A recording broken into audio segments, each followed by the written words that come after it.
हम जैन कुल जिनवाणी के संयोग में आए हुए की जिम्मेदारी है कि हम आनंद से जिएंगे, हमारा एक एक पल आनंद से बीतेगा। इसके लिए हम जैन कुल में आए हैं।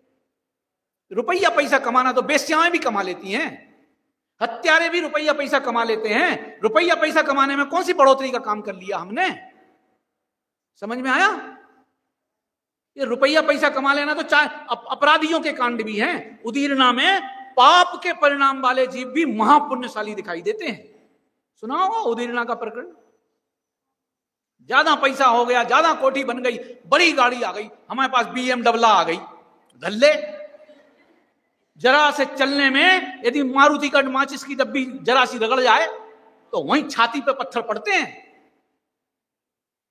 ले आ तू रोल्स रॉयल्स ले आ, बड़ी से बड़ी लेके आ जा, कितनी घबराहट है बोलो। वो जरा सी माचिस की डब्बी जैसी मारुति बगल में से रगड़ जाए, फिर भाई साहब मारुति वाले का तो नुकसान होगा, 1000-2000 में निपट लेगा। और वो BMW या वो जो क्या नाम से रॉयल्स रॉयल्स है उस वाले का नुकसान होगा तो पूरी पेंट चेंज कराना पड़ेगा, बम्पर ही चेंज होगा। और एक बम्पर चेंज करने में 10-20 वो खड़ी हो जाएंगी BMW। वो अकेला उसका R नाम का जो लोगो है ना, रॉयल्स रॉयल्स का R सुना है नाम?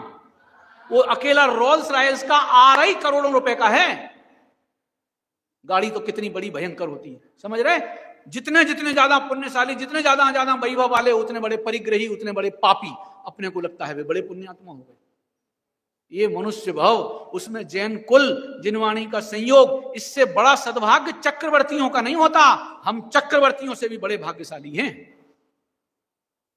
छोटी मोटी बात नहीं है भैया, ये केवल कहने की बात नहीं है, ये जिनवाणी की गद्दी पे बैठ के बोल रहे हैं। सर्वज्ञ भगवान और गणधर देव की बात है, ये बात समझने के लायक। एक एक समय अनंत अनंत कर्मों से विदाई लेने के लिए है। काहे के लिए मिला एक एक समय? क्योंकि ढेर तो कमा रखा है अनंत कर्मों का, और विदाई लेना है इसी छोटे से भाव में। ख्याल में आता है? बहुत गंभीरता का विषय है एक एक समय। क्योंकि अपने आत्माश्रित परिणति में जीवन जिया जाएगा तो आनंद से जी सकेंगे, और उस आनंद परिणति में भी अनंत कर्म अपने आप एक जाएगा, उसके संग में 100, 200, 500, 1000। एक वो नाम सुना होगा आपने, असंख्यात गुणी निर्जरा, गुण श्रेणी निर्जरा। क्या होता है, कैसे होती है?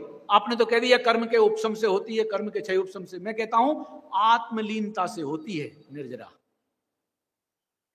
देखो जरा पॉजिटिव वर्क, सब उसमें कर्म का उपशम उपशम होता है कि नहीं होता है? सब होता है, हमें किसी के होने का निषेध नहीं है, मगर किस दम पे वो निर्जरा होती है? आत्माश्रित परिणति के दम पर कर्मों की निर्जरा होती है। ख्याल में आ रहा है ना? और वो एक एक समय में अनंत अनंत की छुट्टी करना है। क्या कहता हूं, क्या कराएं? तीर्थंकरों के बारे में पढ़ो पुराणों में। हर एक तीर्थंकर ने कम से कम 10 भाव पहले सम्यक दर्शन ले लिया। देख लो भरत क्षेत्र के तीर्थंकरों की गिनती, हर एक तीर्थंकर ने 10 भाव पहले सम्यक दर्शन ले लिया ना। अब सम्यक दर्शन लेने के बाद दर्शन मोह संबंधी कर्म तो बनेगा ही नहीं ना, और चारित्र मोह के भी अनंतानु वाले नहीं बनेंगे भी तो थोड़े थोड़े टुटपुंजिए वाले कर्म बनेंगे। तो भी भाई साहब पूरे कर्मों से छुट्टी लेने में 10 भव लग गए। कितने भव लग गए? 10 भव लग गए। तीर्थंकरों को कर्मों से छुट्टी लेने में 10 भव लगे हैं। कितना प्रबल पुरुषार्थ, महाबलिष्ठ पुरुषार्थ। तो हमें इन कर्म के जाल से छुट्टी लेना है, और टाइम कितना सा है पता ही नहीं है। पता ही नहीं है कि इस मनुष्य देह में हमें कितने दिन और कितने बरस और कितने दशाब्दियां और शताब्दियों जीना है। कितने शताब्दी जीना है भैया? बोलो करना नहीं हो। इस मनुष्य भाव में कितनी शताब्दियां अपने को जीना है? इकाई की शताब्दी फताब्दी, दशाब्दी का भी ठिकाना नहीं है। कौन कह सकता है मैं 10 साल जीऊंगा? बोलो कोई एक गारंटी से बोलो, दम होए तो किसी की बोलो 10 साल तक जीऊंगा। योजनाएं हजारों साल की बना के बैठेंगे और जीने की दम नहीं है 10 साल तक की भी। और सारा कर्म बांधे जा रहे हैं करोड़ों करोड़ कल्प कालों के लिए। जिनसे बचना था उन्हीं में बंध रहे। बच लो भाई बच लो। मौका केवल इतना सा है कि हम अपनी सत्ता में मौजूद रहते हैं, पर सत्ताएं संयोग में रहती हैं, वे मुझ में नहीं आती। मैं भी पढ़ सकता हूं, मैं नहीं जाता, मैं देह में नहीं रहता। जरा और निर्णय कर लो, अपन देह में नहीं रह रहे, देह अपने बगल में रह रही। क्या कहानी है? सोच बदलो, इतने में ही मामला बदल जाएगा। जब हम देह में रहते हुए अपने को देखते हैं तो इसकी झाड़ू पोंछा, खान दान, नहलाना धुलाना सब हमारी जिम्मेदारी, ठेकेदारी पे आ जाता है। समझ रहे भैया? जब अपने को ये महसूस करते हैं कि मैं देह में रहता हूं, तो सारी जिम्मेदारी देह की चौकीदारी, चपरासीगिरी, नौकरीगिरी सब, और क्या क्या बोलूं, चमारीगिरी और शब्द बोलने में डर लगता है, सारे सिर पे लदते हैं। समझ में आ रहा है? कौन करेगा इसकी सफाई? मैं नहीं करूंगा, मैं अपना उपयोग नहीं लगाऊंगा तो इसकी सफाई कौन करेगा? इसमें तो मलमूत्र भरे पड़े हैं, 24 घंटे गंदगी देती है, तो मुझे ही नहलाना पड़ेगा ना इसे। कब? जब ये समझ रहेगी कि मैं देह में रहता हूं, और जिस दिन ये समझ में आ गया कि ये देह मेरे पड़ोस में रहती है, तो ये सारी ठेकेदारी हमारे सिर से उतर जाती है। हमारी साइड में बुंदेलखंड में भी, और जहां मैं रहता 40 साल से रह रहा हूं दिल्ली में भी, वहां भी ऐसी कुछ व्यवस्थाएं चलती हैं। जैसे मान लो किसी के घर में कोई अनहोनी हो गई, दुनिया में वैसे अनहोनी तो होती नहीं है पर लगती है ना लोगों को। अनहोनी किसे कहते हैं? घर में किसी की डेथ हो जाए, परिवारजनों में से किसी का मरण हो जाए, अनहोनी होने पर सारे के सारे उनके वियोग में रोने झींकने में लगे रहते हैं। अब जब सारे के सारे रोने झींकने में लगे हैं तो वो उस मरे मराए की क्रिया कौन करेगा? इनमें कुछ दमखम हो रही आएगी तब तो ये कर पाएंगे घर के मेंबरों में। अब घर के मेंबर तो रोने धोने में लग रहे हैं, फिर रोने धोने में लगेंगे तो खाना पीना, पानी पीना, नहाना धोना कैसे होगा? कि नहाना धोना तो चलो बाद में हो जाएगा, पर खाना पीना तो चाहिए कि नहीं चाहिए? तो मालूम क्या करते हैं अड़ोस पड़ोस वाले लोग बाग, भाई साहब आपके यहां भी होता है क्या ललित जी? अड़ोस पड़ोस के लोग बाग या परिजन या और परिजन पुरजन, वे अपने घर से खाना बना के इनके घर में दे आते। भाई साहब आपके बनाने की व्यवस्था नहीं हो पा रही है तो आप कम से कम, क्योंकि आप दमदार हो गए तो इनकी अर्थी उठा के ले जा पाओगे, वहां क्रिया करके आ पाओ। आप ही यदि मरियल हो गए तो इनके संग में तुम्हारी भी ले जानी पड़ेगी। समझ में आ रहा ना? हो जा। तो अब क्या करें कि परिवारजन नहीं, पड़ोसी जन, नजदीक के रहने वाले, वे हमारे घर में खाना देने आ गए। हमने खाना पीना खा लिया। खाना पीना देने तक के लिए तो व्यवस्था है, पड़ोसी खाना पीना देने तो आ सकता है। अब वो कहें हम घर के मेंबर के, भाई साहब जब खाना ही पीना देने आए हो तो हमने सफाई भी तो नहीं करी 4-6 दिन से, झाड़ू और लगा दो। लगाएगा कोई पड़ोसी? नहीं लगाएगा ना। कितने तक का काम अलाउ है? वो भी सज्जनता के तौर पे। इतना ही होगा कि नहीं होगा? इससे ज्यादा तो नहीं होगा ना। जब ये देह मुझे मेरे पड़ोस में रहती दिखाई देगी तो जब जब आकुलता का प्रसंग बनेगा तब तब इसको रूखी सूखी बिना स्वाद की रोटी पानी दे दुआ के छुट्टी पाई, 24 घंटे की कलेश खत्म। अब अपने आराम से हम अपना काम करेंगे। ख्याल में आ रहा है? देह में मैं रहता हूं तो सारा कलेश अपने सिर पे, और देह मेरे पड़ोस में रहती है तो उसकी ठेकेदारी वो जाने, हम क्यों संभालते फिरे? हमारे पास जो उपयोग है अपने उपयोगी तत्व को जानने के लिए है। समझ में आ रहा है कुछ कहानी? जल्दी तो नहीं सुना दिया मैंने ये घटना?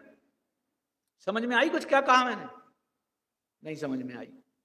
समझ में आई होती तो एकदम सक पका के रह जाते कि आखिरकार क्या हो रहा है ये हमारे साथ। 24 घंटे इसी की सेवा में। और कपड़े पहनना तो इसके लिए, खाना पीना तो इसके लिए, नहाना धोना तो इसके लिए, घूमना है तो इसके लिए, मिलना जुलना है तो इसके लिए, कमाना धमाना है तो इसके लिए, 24 घंटे इसी के लिए। फिर अपने लिए टाइम कब मिलेगा? जिसके पास खुद के लिए समय नहीं है उसको कौन सा समय याद रखेगा? आज हो गया ना भाई साहब हमारे दिल्ली में, तो मालूम क्या हो गया? तुम आज मरो, कल तुम्हारे नाम का तीसरा हो जाएगा। बोलेंगे तीसरा, उठावना बोलते हैं, उठावना उसको बोलते हैं तीसरा। ऐसा ही है, आज मरो कल तीसरा और आधा घंटे बाद 13वां निपटाओ। कौन रोए तुम्हारे लिए? क्यों? क्योंकि तुमने अपना समय अपने लिए नहीं दिया तो तुम्हारे लिए कोई समय क्यों देगा? आज आदिनाथ भगवान को हम करोड़ों करोड़ वर्ष बाद याद रखते हैं। क्यों? क्योंकि उनने अपना समय अपने को दिया। समझ में आ रहा है क्या कह रहा हूं मैं? अपना समय अपने को दिया। मेरा समय मेरे लिए है, जगत के लिए नहीं। तो आज भी करोड़ों करोड़ वर्ष बाद अकेले जैनी नहीं, इस हिंदुस्तान का हर एक संप्रदाय वाला आदिनाथ भगवान को याद करता है। आप कहोगे मुस्लिम लोग? हाँ, मुस्लिम भी नबी नबी नाम से वो याद करते हैं उनको परमात्मा के रूप में। नबी कौन है? नाभि राय के पुत्र का नाम है नबी। समझ में आता है? और वो मैं ज्यादा भाषाओं का जानकार नहीं हूं, मगर ये पक्की बात है। और हिंदुओं में तो ऋषभावतार नंबर से पहले ही नंबर के अवतार है। बोलो है कि नहीं है? वैष्णव संप्रदाय में सरदारों में जाओ, हिंदुओं में जाओ, ईसाइयों में जाओ, सब जगह 6 दर्शन हैं, वे सारे के सारे ऋषभदेव महाराज को इतने वर्षों बाद भी याद रखते हैं। क्यों? क्योंकि उन्हें अपना समय किसको? अपने लिए। और अपन ने क्या कर रखा है? अपना समय सुनने के लिए, अपना समय खेलने के लिए, अपना समय खाने के लिए। ये आत्म सत्ता का तिरस्कार करने का अपराध, इसका नाम 84 लाख योनियां हैं। सोचना भैया, बहुत बड़ी जिम्मेदारी पे आए हैं इस मनुष्य भाव के जैन कुल में।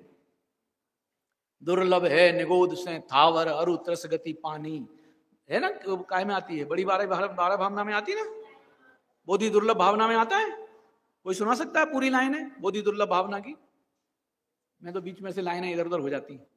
दुर्लभ है निगोद से थावर अरु त्रस गति पानी, नर काया को सुरपति तरसे सो दुर्लभ प्राणी, उत्तम देश सुसंगति दुर्लभ, बोधि ज्ञान पाना, श्रावक कुल पाना, दुर्लभ सम्यक, दुर्लभ संयम, और आगे पंचम गुण थाना।